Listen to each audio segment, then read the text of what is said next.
Punimet në kampusin universitar të Fakultetit të Mjekësisë në Gjakov janë duke u zhvilluar sipas një dinamike të mirë. Rektori i Universitetit Drilon Bunjaku ka folur për zhvillimet aktuale të punimeve, duke bërë të ditur se në cilën fazë aktualisht ndodhet projekti. Është një pyetje që shpesh ma bojnë, edhe do të thotë kampusi, siç e keni po, do të thotë është planifiku sipas operatorit i cili është duke bërë ndërtimin, që deri në vitin 2027 të finalizohet. Faza parë siç është edhe tenderi. Por rektori Bunjaku tregoi që punimet mund të përfundojnë edhe para kohës së parapare.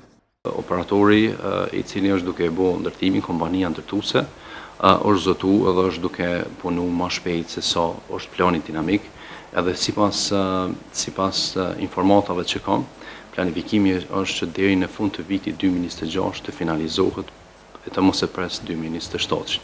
Këto janë ato informata të cilat i kemi prej kompanisë, edhe po shohim që po punohet me një intensitet shtunë që të finalizohet sa më shpejt faza parë, edhe më njëherë të fillohet me procedura të tjera për fazën e dytë edhe finalizimin komplet të objektit që njihet Fakulteti i Mjekësisë.